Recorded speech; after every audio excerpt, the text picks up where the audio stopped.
adik-adik, selamat hari Minggu, Shalom. Adik-adik punya kabar bagaimana di hari ini? Kakak pengasuh harap adik-adik baik-baik saja di sana. Oke adik-adik, hari ini Katong ada di dalam pertemuan yang ke-14. Lalu Katong punya program sajiannya itu konteks. Katong punya pokok pembahasan itu permasalahan sosial kemasyarakatan. Oke adik-adik, hari ini Katong punya pembacaan ada di kitab perjanjian lama, kitab Kejadian pasal 42 ayat yang pertama dan berakhir pada ayat yang ke-38. Tapi sebelum ketong mau memulai ketong punya segala pembelajaran di hari ini, mari ketong berdoa bersama. Mari ketong berdoa. Tuhan Yesus, Bapa yang baik, terima kasih karena penyertaan-Mu yang selalu sempurna di dalam kehidupan kami, sehingga kami di hari ini selaku anak-anak tanggung 3 Jemaat Immanuel Karpan boleh ada dan bersama-sama lagi ya Tuhan Yesus. Di saat ini kami akan membaca firman-Mu, kami akan menyimak materi di hari ini. Kiranya apa yang kami dapatkan hari ini boleh berguna bagi kehidupan kami, sesama kami maupun siapa saja ya Tuhan. Hanya di dalam nama Tuhan Yesus kami berdoa. Amin. Oke adik-adik, mari ketong baca pembacaan ini secara bersama-sama. Ketong punya judul pembacaan, Saudara-saudara Yusuf pergi ke Mesir.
Nah, adik-adik, demikian ketemu punya pembacaan firman Tuhan Yesus di hari ini.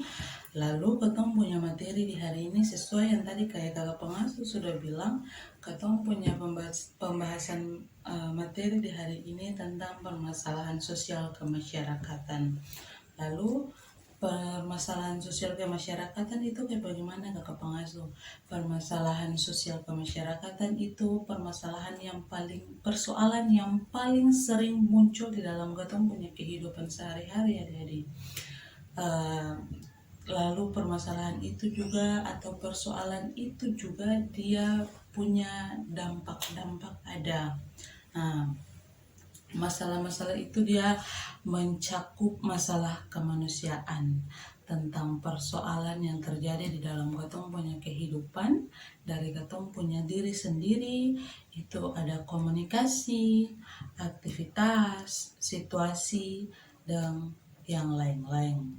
Kemudian katong punya masalah lingkungan ada. Semungkin katong cuma punya masalah lahir dari katong punya diri sendiri toh, tapi ada yang namanya masalah lingkungan. Nah, masalah lingkungan itu dia berkaitan dengan alam.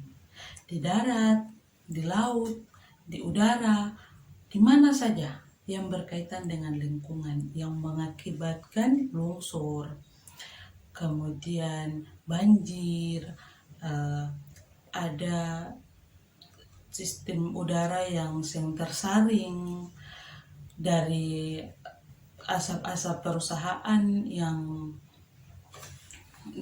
kadang ketong lihat di langit, kalau di sini seng kelihatan, tapi kalau adik-adik lihat di pusat di Jakarta sana itu sangat kelihatan.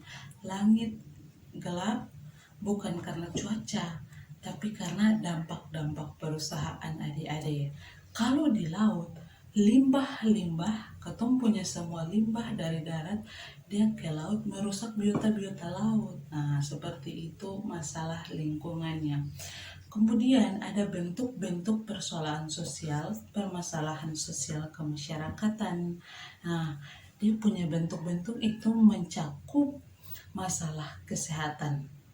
Pertama, ada masalah gizi, ada demam berdarah, ada yang lain-lain. Dan yang sekarang yang ketong hadapi itu persoalan kesehatannya itu corona.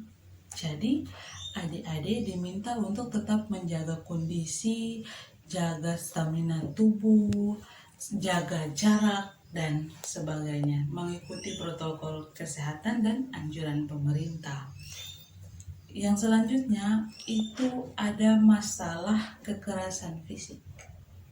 Adik-adik, masalah kekerasan fisik ini bisa terjadi di dalam katong punya lingkungan kehidupan sehari-hari atau bahkan di dalam katong punya kehidupan keluarga sendiri. Seperti apa?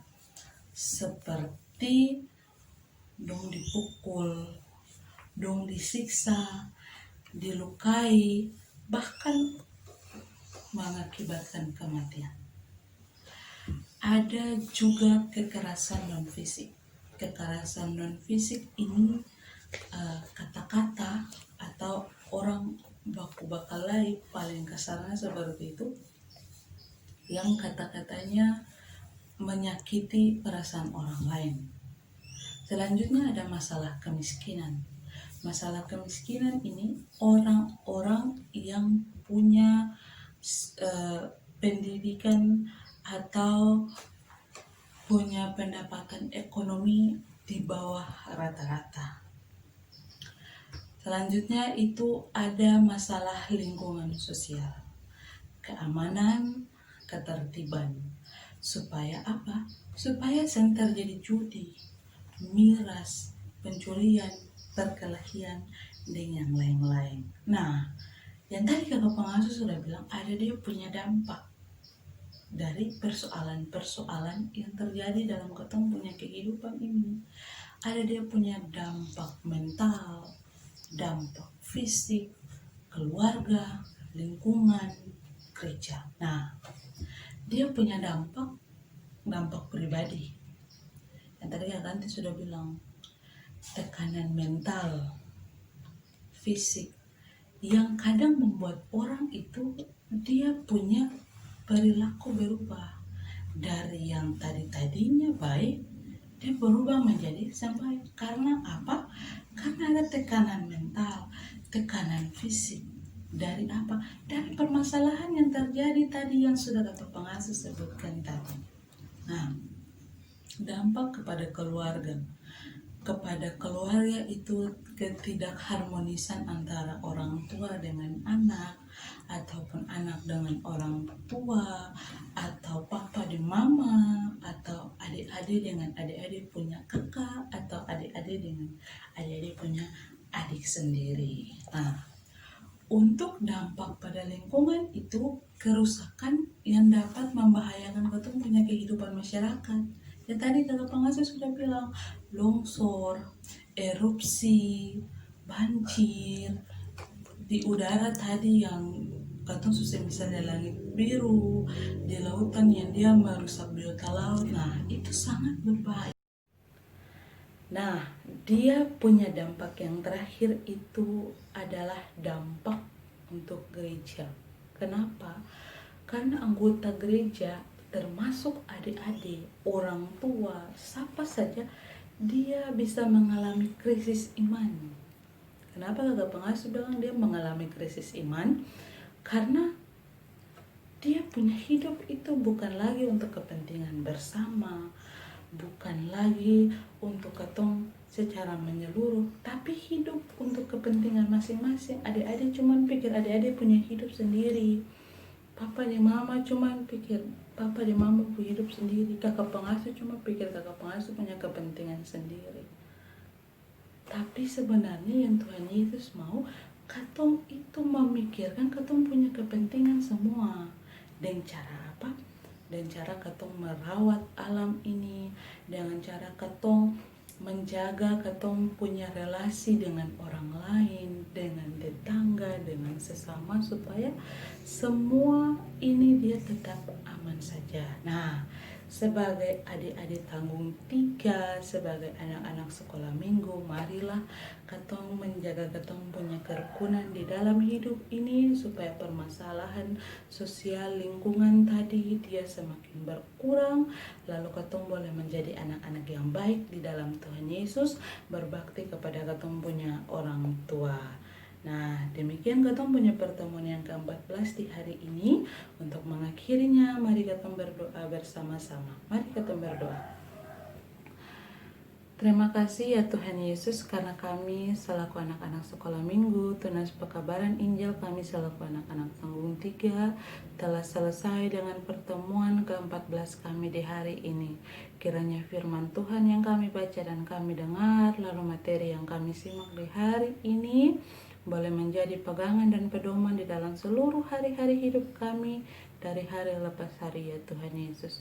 Tuhan Yesus mau memberkati kehidupan kedua orang tua dari adik-adik kekasih kami di sini ya Tuhan Yesus, agar mereka boleh menjadi orang tua yang hebat bagi adik-adik kekasih kami. Biarlah berkat-Mu melimpah selalu atas kehidupan mereka ya Tuhan, di dalam tiap-tiap keluarga mereka, lewat apa yang mereka lakukan untuk memenuhi segala kebutuhan adik-adik kekasih kami ya Tuhan Yesus. Tuhan, kini kami akan mengakhiri pertemuan kami, tetapi sebelum itu kami bermohon daripada-Mu. Kiranya kasih karunia dan damai sejahtera yang berasal dari Allah Bapa, yang dituntun oleh kuasa kasih dan cinta-Mu, mau tinggal menyertai kami yang mengikuti pertemuan di hari ini, esok terus kekal sampai selama-lamanya. Amin. Nah, adik-adik, sekian katong punya pertemuan ke-14 di hari ini. Lalu sampai jumpa dan katong akan baku dapat di minggu-minggu yang akan datang lagi. Dadah.